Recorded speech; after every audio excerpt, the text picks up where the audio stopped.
And of course, time now to get straight into the conversation. I told you something about the Sacco industry in Kenya. It has been around us for more than 7 decades now. It employs millions of Kenyans. It is the largest in Africa and the 7th largest in the world. But the question is, what do we need to better this industry? Well, Arnold Kimanzi is a treasurer at Sheria Sacco. As one of the biggest Saccos in the country. He's joining us this morning so that he can help us drive this conversation. Kimanzi, thank you very much indeed for joining us.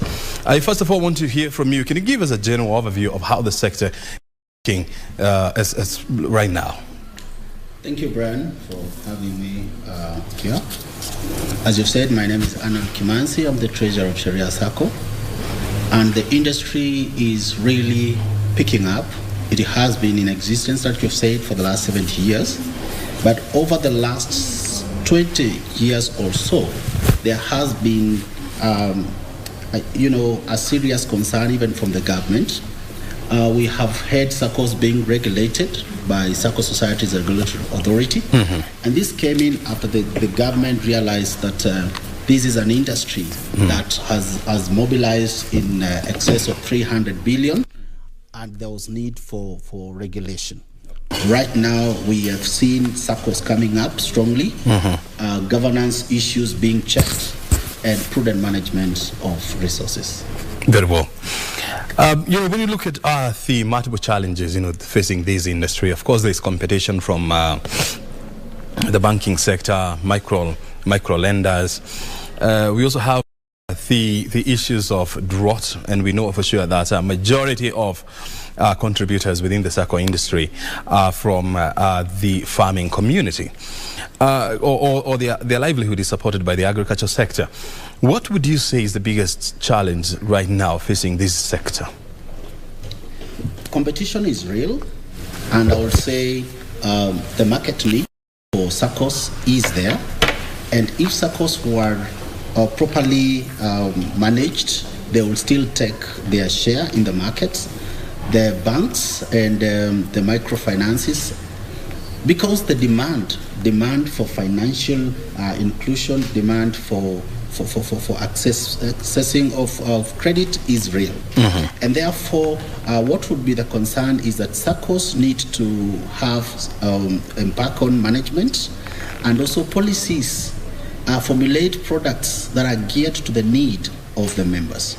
When you talked about the case of drought, yes, it is high time that the leadership in the Sacco would look at it that majority of the members who are in the farming industry, what really do they need?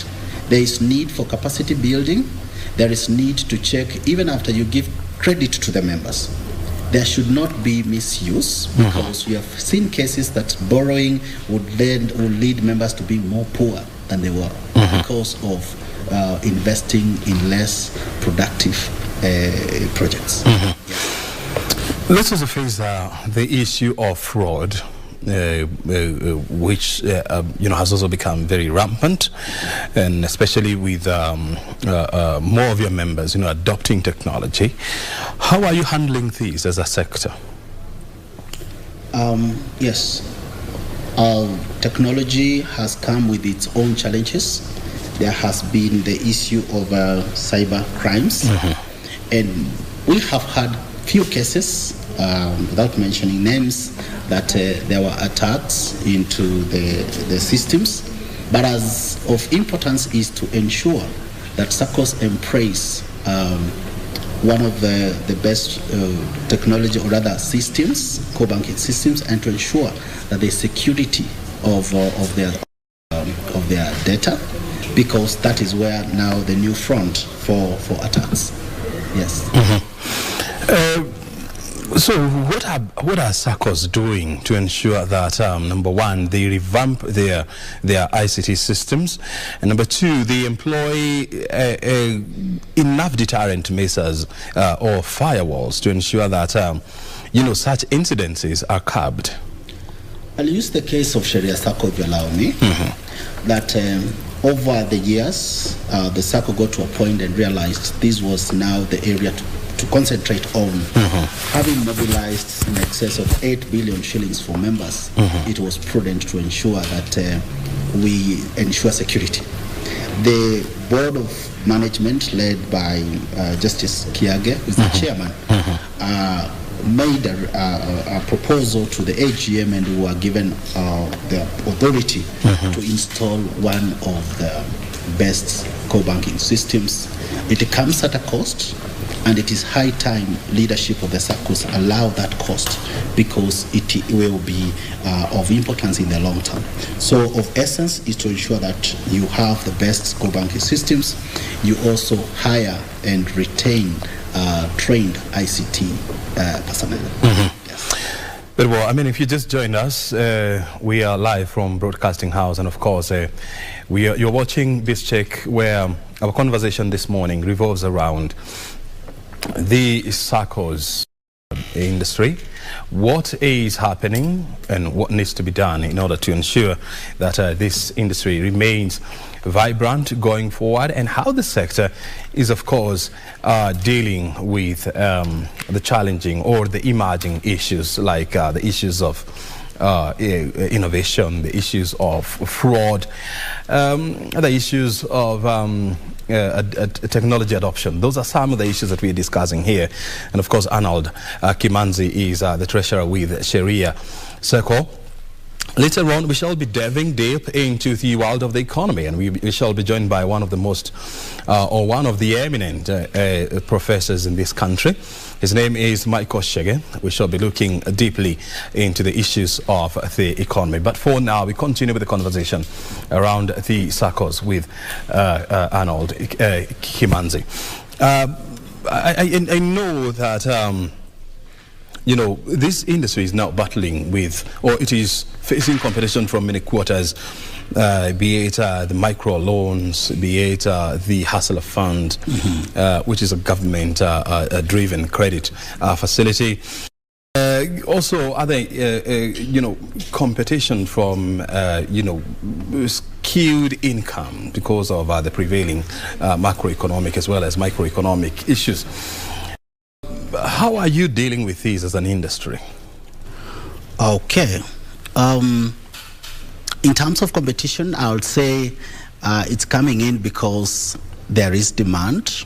If you see competition, it tells you that this is a viable project or rather investment. And that is the high time Sacco industry needs to come up with products that can be able to compete with the rest of the market. Sacco leadership and members have had to forget about the old traditional ways of lending and savings. And right now we've gone down into training our members. How do you invest when you get these monies? And in terms of whether the industry is competitive enough, I will say yes. Reason because our products also have been customized to be a little bit easy, accessible, and therefore we are coming with some other competitive advantage so that we can have an edge into the industry. Yeah. And also the cost of living. I mean, we know for sure that inflation has jumped to record levels. We're talking of almost 10%. And this is, of course, it is exerting pressure on the saving culture of many Kenyans. So, whereby they are presented with a choice of either save or spend. How has this impacted your industry? It has been a tight balancing act, because in Saccos you are getting credit facilities based on how much you've saved. And therefore members are lying between, if I'm to borrow, then I need to save. The economy is really quite difficult. In the Sacco industry, I'll agree with you, Brian, that we have seen the saving culture being constrained, and much demand is going to the credit facilities. Majority of the Saccos, Sheria Sacco included, we have also had to formulate products that really don't constrain the member to the saving per se. We do have a personal loan whereby we are lending to the member not necessarily looking at how much they have saved, but we encourage them that after you start the business that you're doing, please save with us. So we don't bring the saving first. We bring it after the access of the facility and ensure that we help the member venture into a business that really yields to that. To add to that, I would say we have seen we have seen a little bit of bad loans, and guided by the regulation and the regulator SASRA, we've not been quick to chop, or rather to deduct, to run into the collaterals. We are doing something we call provisioning. We are provisioning for the bad loans and giving members an opportunity to pick up in their businesses and hope that things will get better. So we are putting on a human face to the members. Yeah. And you're talking about provisions around the NPLs on non-performing loans. Yes. What percentage are we talking about in the industry right now? We're having excesses of 8% as per the industry. I'm glad my Sacco has managed to be below the 5%, that is the rate set by the regulator. But we know generally the industry is hard hit. I believe the rest of the leadership in the Saccos is looking at it from the same end as Sheria Sacco. I know SASRA regulations is that the industry should stay within the 5% threshold, but they are 3 percentage points above this rate. What is basically happening to try and ensure that these numbers are brought down? And when you look at the last 3 years, there has been a spike in the number of NPLs within the Sacco industry. How do you plan to deal with this going forward? One is hoping that things will get better for our members. But we know hope is a bad strategy in business. I'm picking several of them. Yeah. That we are hoping that things will get better with our members, even as they do their small businesses. But from the leadership point of it, we are having an intensive member training. Intensive member training, not only to sell to them products, the credit products, but it is of concern to us that whenever we give you credit products, where does it take you to? Does it make you better? So it is in our interest that we don't just sell money and earn the interest on loan, but to see to it that the livelihood of our members is getting better.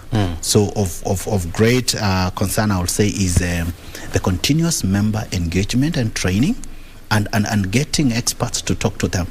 In fact, my board was talking about financial clinics, whereby we would want to know what is your experience, and we go to the extent of seeing to it how much we can train our members. Yes. Apart from hoping, because as I was saying, and you know this better than I do, that hope is a very bad strategy in business. Are you having some kind of renegotiations when it comes to loan repayment, and is this bearing any fruit with your members? Okay. Several other strategies we have had to employ. Like you said, we have had cases of members rescheduling their loan facilities to ensure that they get simpler or longer repayment periods, and so that they pay lesser amounts in their monthly installments. That is one of the things we have done as a board. Yes. As a board? As a board. This is for Sheria Sacco? Sheria Sacco. What about for the general industry?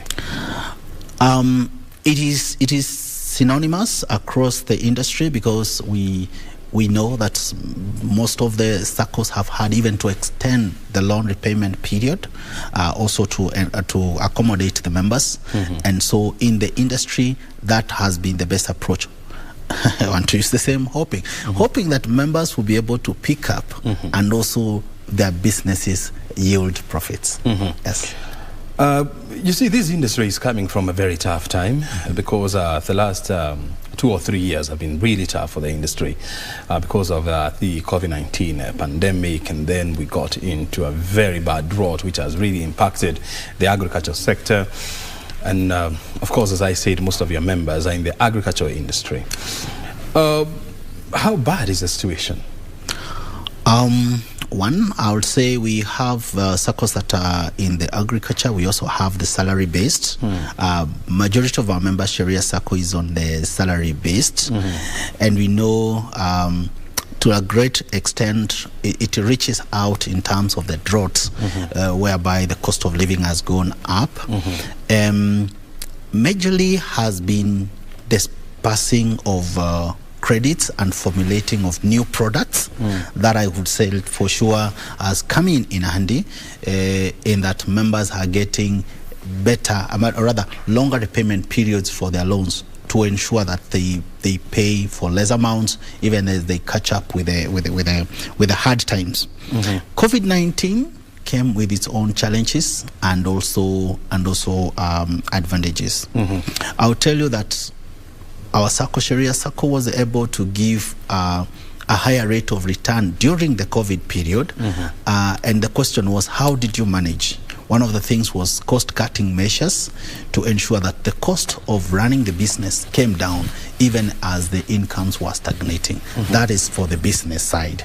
But for the members, we saw members who were really coming for loans, and we had to be as lenient as possible. We were able to loosen some of the tough requirements for members to access loans.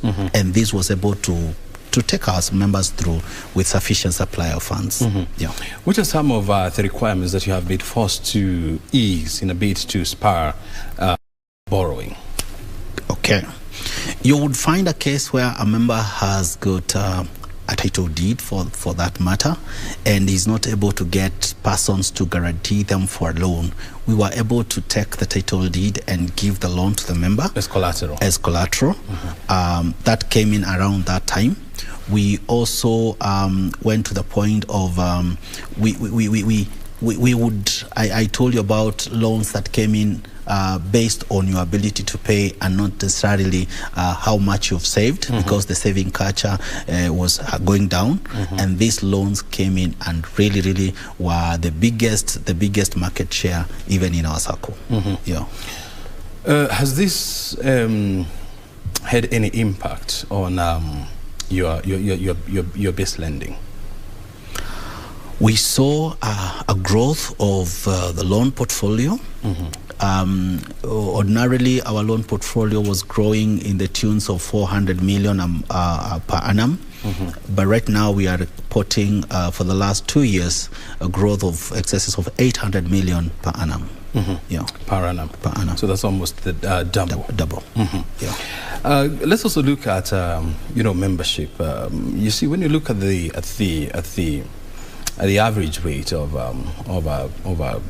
a member of a Sacco, you're looking at the age of 45, and when you look at the median age in Kenya, is about 22 years. And so that tells you that the average age of a Sacco member is almost double medium average, the national medium average for Kenya. So this means that as an industry, you really have to do so much to convince more young members to join the Saccos. And so what kind of ideas or what kind of plans are you having to ensure that you enroll and you enlist as more young people as possible? Thank you, Brian. For sure, it's a concern in the industry that the young people are looking at Saccos belonging to the aged, and the 45, that is the age that was mentioned to us in one of the seminars we were attending. There is need to ensure that the Sacco movement will be there after the leadership that is there, and this is by ensuring the young generation picks it up. Sheria Sacco, one of the ways we have gone about it is we've opened our membership. Long time it used to be for the judiciary and the ministries. Today, Brian, any person of means is welcome to join Sheria Sacco. And we have seen recruitment in Sheria Sacco outside the ministry and this has also helped us in growing our membership. I want to mention that Sheria Sacco membership stands at 17,000, growing in the tune of 2,000 per annum. It never used to be like that. And our key focus, members. Yes, per annum. And our key focus is so it will take you 5 years to get to 10,000. Currently, we currently at 17. No, I'm saying to add more 10,000 members. 5 years, but there are other strategies that we are putting in. The focus at the Sacco, Sheria Sacco, is to double in a few years. So we need to formulate products that are geared to the youth. They would want to get products, facilities easily. They do not want those long stories of do you have a shamba and all that. We know that technology has taken up, and right now we have a loan product that our members, in this case I know the youth, will get into their phone and access, depending on their ability, not less than 70,000 shillings in what we're calling e-loan. The maximum we are giving is 500,000. So it's about catching up with the need and seeing what is the need of the member. How can you tap into the different ages, and especially the young people? Can you first of all take us through what are the requirements for one to become a member of a Sacco, and number two, what are the basic requirements for you to access loan? Okay. An adult of 18 years and above should be able to join a Sacco. Should be a person of means, at least to be able to save. We are picking the minimum at the Saccos. Majority of our Saccos are in 2,000 and less. For my Sacco, it is 2,000. If you can save 2,000 shillings in a month, you are able to join 2,000 shillings. 2,000 shillings. The maximum is dependent on your ability. We've seen members save seriously. The minimum is 2,000. What if I can only afford 1,000? Yes. Sheria Sacco bylaws were reviewed last year to accommodate that kind of a person, because again it was a feedback from the membership that we still have some people who would want to save 1,000. But Brian, again, Sacco stands for savings and credit, and therefore we would want members still also to embrace that principle, so that we will not get to saving zero and now expecting credit. The saving culture is what we inculcate. 2,000 is quite minimal, if I may say, Brian, because why would the member save in a Sacco? One of the things is to get a loan, and this loan is a multiple of how much you've saved. So if you ever one day multiply by 3, and of lately we have taken it to 4 times. Again, to accommodate the challenges that our people have. Which means that if you save 2,000 shillings per month, at the end of the year, you have 24,000 shillings. Yes. And if you want a loan, then it is multiplied by 3. Yeah. Or sometimes by 4. Is that what you're saying? By 4. That's what I'm saying. If the member was in need of financial, project, where would 72,000 take you to if it is 24 times 3 or times 4? Now that brings the need for the member to save more than 2,000. But in terms of the minimum, you put it at a point that you don't constrain this member. 2 things that comes into play, and again it has come in the creativity of products. My Sacco, let me talk about it. We've had to come with a product we call deposit boosting. You find a member who has saved 24,000 and is in need of 200,000. Multiplied by 4, it will not get to that. So we've had the Sacco produce a product whereby we will give you 24,000 again to top up into your savings. You get to 48. Then we multiply it by 4. And probably you get to what you wanted. The amount advanced to you by the Sacco becomes part of the loan that you'll continue paying. Yes, as you continue paying. Yeah. One of the biggest drawbacks that is facing this industry is the fact that you can save, yes, the whole point is to ensure that you save and borrow. Yes. But it is not guaranteed that you save to borrow. I mean, there are people who just save just to do a certain project. For sure. Or just for a rainy day. But one of the biggest drawbacks is the fact that, yes, you can save $1 million, Bob, with a Sacco. Yes. But when you want to withdraw your money, you cannot withdraw all of it. Okay. You know, like I can't, like for example, if I save with a certain bank, just walk into that bank today, Yes. go, withdraw my money, do whatever I would want with it. For Saccos, you have to give them a certain period of time. How are you addressing this? Okay. Yes, Brian, these are some of the principles that we apply in the Sacco. And changing it to instant withdrawal of your money, it would hurt the organization. So most of the time we are looking at the member and also the organization. This organization is owned by the member. So at the time of joining, I know the member would look at it as my very own. But at the time of leaving, the member really doesn't care whether the organization will be hurt or not. But the amounts that member has contributed over the years has been on lend to other people. So there is no idle money in this organization that is kept for coming to withdraw. It is a requirement that you give 60 days notice. It's a practice across the board, not unless there are other Saccos doing it differently. And the 60 days will enable the organization to mobilize whatever the member has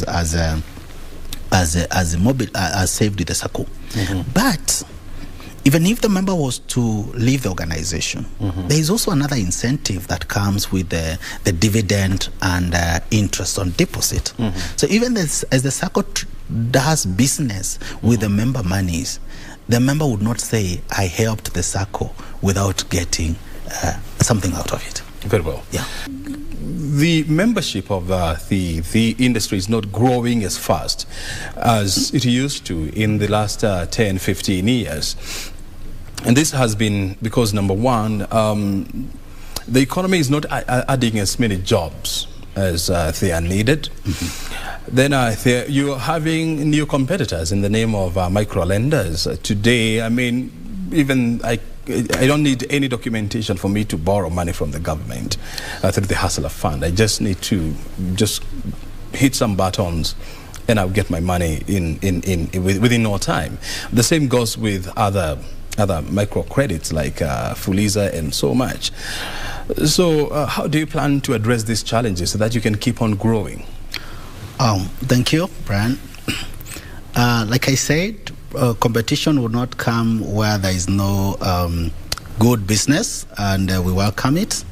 At the end of the day, like I said, Brian, is that the market, the demand is quite big, and the model of Saccos in Kenya, we as a leadership have deliberately held to the principles, because the reasons why Saccos came into existence is because access to credit was not an easy thing. And even for the banks and the microcredits, they have had to formulate and change some of their stance. Same has happened to the Saccos. We have lessened the requirements. You asked me at some point what it is, and I mentioned to you that so much documentation applies, and also to some extent doesn't apply. With Sheria Sacco and other Saccos around that I know, through your phone, you'll also access credits. But without pushing away the fundamentals. We still hold to our traditional loans, and it's a way of balancing the liquidities and also the risks. The Saccos would be hardly hit if they would go out and copy paste what the other players are doing. We do not know what their support system is, their source of money. For the Saccos, the source of money is the members. And at the point where they would want to leave the Sacco, the management should ensure, having lent this money out, it will come back and the members will get their money. So it's very critical to the leaders that we will not just copy-paste what the competitor is doing, but we maintain some bit of balance even as we catch up with the competition. Yes. Many institutions within your industry had gotten into the real estate sector. They were putting up residential units, commercial units as well. But we have seen this sector is now, facing some breaks in terms of growth. And I know at some point you had outlined a plan to put up 3 billion shillings. Yes. A commercial complex in Upper Hill. Yes. Number one, do you still have this plan? And when you look at how the market is responding, and they're glad that the residential units, the commercial units are facing, is it still a viable venture? Thank you so much. I would start by saying that the Sacco leadership and the members looked at the various options that were at hand. Sheria Sacco, having acquired a piece of land in Upper Hill many years ago at a cost of 20 million, to date it's valued at 500 million brand. The temptation will be real that why do I not just dispose, and there are ready buyers, get your 500 million and forget about construction. What is in the mind of the buyer? Who is willing to part with 500 million to take the piece of land from you, Sheria Sacco, because you seem not to be, knowing something about it? After long discussions in the leadership, it was resolved that we develop this land. The having learned from the worst cases of those who went ahead of us, we've gotten a proposal that is quite, acceptable, and we're talking of a mixed-use development. There's a glut, yes, in Upper Hill for office space. Right now, Sheria Sacco is looking at a mixed use. You'll have offices and you'll have residential houses. That mix will give us a leverage even if that was to be a challenge. The idea is still ripe, Brian, and I want to mention to our members that we are looking forward to not getting any financing from financial institution, because Sheria Sacco is also a financial institution. Looking at 17,000 members, we have internal capacity, and the discussion is ongoing that every member of the Sacco would contribute towards it. So it's a viable project, and we're sure that it will pick up. You plan to put up this complex in Upper Hill, whereby currently, according to Knight and Frank, they're saying that the average occupancy in these areas is about 54%. Is this a kind of market that you really would want to join? With an average occupancy of 54%, we are projecting in excess of 200 million in rentals. So we are not saying that we will get 100%, and with 200 million and the amount of money for construction having come from the members, they own this project. What is the rate of return are you anticipating from this project? Okay, two things, Brian. We are looking at being able to sell off some piece of the building so as to pay off the construction costs to our members. And at the end of the day, Sheria Sacco will not be holding 3 billion worth construction. We expecting to retain a development of around 1B. That is what Sheria Sacco will own. And out of the 1B, we are projecting 200 million in rentals. And that is looking at 54% occupancy. Yes. That is looking at 54% occupancy. Yes. Oh, so you're working with 54%. We're working with not the worst case. We're working with the worst case so that we are not overambitious. And 54% occupancy. This is for a period of how long? We're giving ourselves 10 years. 10 years at 54%. Yes. What if you don't hit 54% and you do 45? Very good. The developed piece of land, our building, will be Sheria Sacco property. There will be no loan to pay. There will be no one to demand a repayment, because having sold the rest of the development, we will have settled all the cost of development. So it will still be like it is now. The land is lying idle, not developed. It's better to have it not occupied, Brian, yet it is available if the next day or the other week. Yes. I know the figure of about 3 billion shillings, was discussed and approved. Was it in 2020? In 2021. In 2021. Yes. You're now looking at 2 years. Yes. Of course, with the cost of construction equipment, like steel, like cement, has appreciated by more than 30% in the last 2 years, which means that even the construction cost is also is expected to appreciate by that much. Have you been forced to review this cost upward? The board is carrying out a feasibility study and engaging our experts, and the comfort we have is that we would not go to construction without having mobilized sufficient funds. So even as time passed from 2021 to date, we would say yes, the cost of materials and the rest might have gone up, but our caution is, let us mobilize funds, because we're not going to borrow from a financial institution. Yep. The mobilization is from our members, and we're taking our time. The amounts are being invested in an interest earning, and the members are getting a return out of it. So even 2 years down the line, the member would not say my money is idle. We are paying them a return on that. At the point where we look at the amounts mobilized, and we're giving ourselves the next 1 year, end of this year, and see like 60% of the construction cost is, we can consider to go to construction. Yes, but at the moment we are having experts reviewing what will be the cost. Yes. Very well. Arnold, before I let you go, when you look at the next, let's say 5 years, where do you see this industry? The future is bright for the industry. With the regulation and the kind of guidelines that are coming from the regulator, SASRA, management and Sacco leaders are not waking up to do that which they just think to do. Even formulating a new product has to be approved by SASRA, who I would say that the government initiatives are really coming to strengthen the leadership. And with this kind of approach, this industry is going to pick up, because the ease of accessing credit has seen more members, have seen more Kenyans look at the Saccos as opposed to our competitors. Very good. Yeah. Arnold Kimanzi, thank you very much indeed for finding time to be with us this morning, and of course sharing with us your insight on where the industry is going, the challenges and the opportunities, and where you see the industry in the next 5 years. Your time is highly appreciated. Asante sana, and wish you all the best. Thank you, Brian. Very good.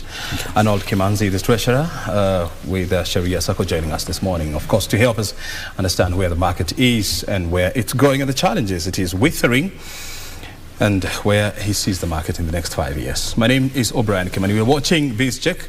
We are live from Broadcasting House. Our next conversation is around the economy, and we're joined by Professor Michael Chege. Stay right here. That interview is coming up next.